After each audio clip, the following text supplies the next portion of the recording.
मीठे रस से भरी ओरी राधा रानी लागे, महारानी लागे। मने खारो खारो यमुना जीरो पानी लागे, मने खारो खारो यमुना जीरो पानी लागे।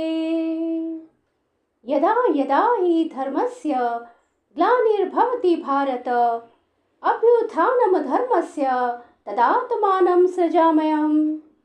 श्री भगवान कहते हैं, हे भरतवंशी, जब भी और जहाँ भी धर्म का पतन होता है और अधर्म की प्रधानता होने लगती है, तब तब मैं अवतार लेता हूँ।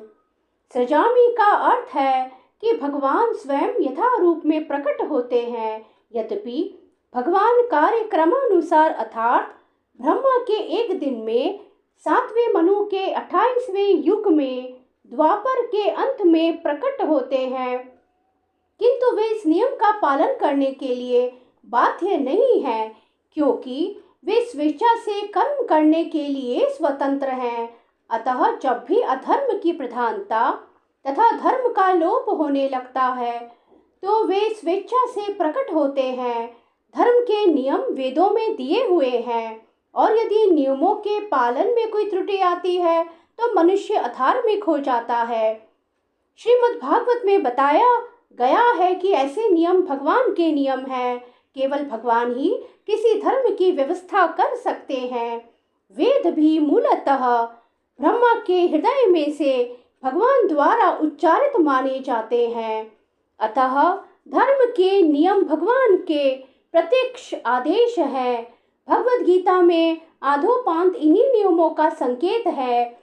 वेदों का उद्देश्य परमेश्वर के आदेशानुसार ऐसे नियमों की स्थापना करना है, और गीता के अंत में भगवान स्वयं आदेश देते हैं कि सर्वोच्च धर्म उनकी ही शरण ग्रहण करता है। यह शरण ग्रहण करना है। वैदिक नियम जीव को पूर्ण शरणागति की ओर अग्रसर कराने वाले हैं, और जब भी असुरों द्वारा इन नियमों में व्यवधान आता है, तभी भगवान प्रकट होते हैं। श्रीमद् भागवत पुराण में से हम जानते हैं कि बुद्ध कृष्ण के अवतार हैं, जिनका प्रादुर्भाव उस समय हुआ जब भौतिकतावाद का बोलबाला था, और भौतिकतावादी लोग वेदों को प्रमाण बनाकर उसकी आड़ का सहारा ले रहे थे।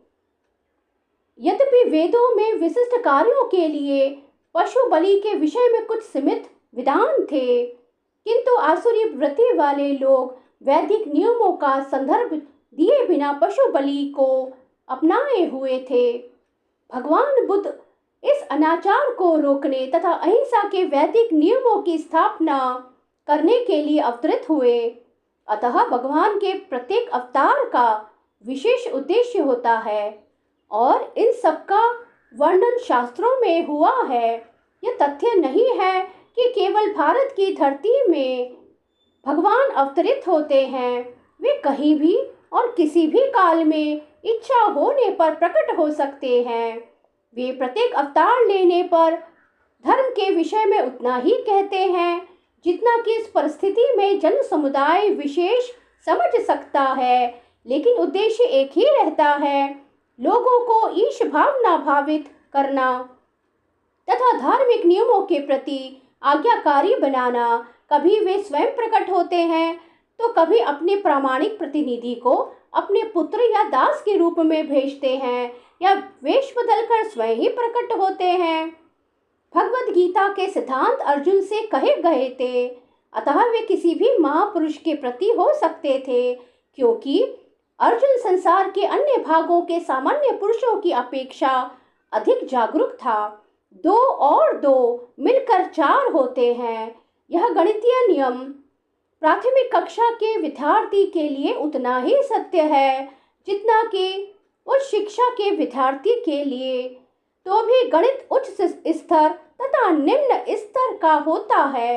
अतः भगवान प्रत्येक अवतार में एक जैसे सिद्धांतों की शिक्षा देते हैं, जो परिस्थितियों के अनुसार उच्च या निम्न प्रतीत होते हैं।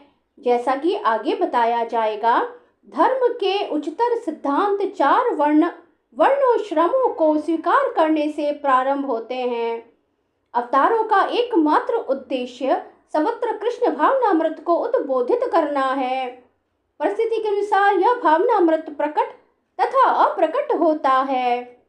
परित्राणाय साधूनां विनाशाय च दुष्कृतां धर्म संस्थापनार्थाय संभवामि युगे युगे। भक्तों का उद्धार करने, दुष्टों का विनाश करने तथा धर्म की फिर से स्थापना करने के लिए मैं हर युग में प्रकट होता हूँ।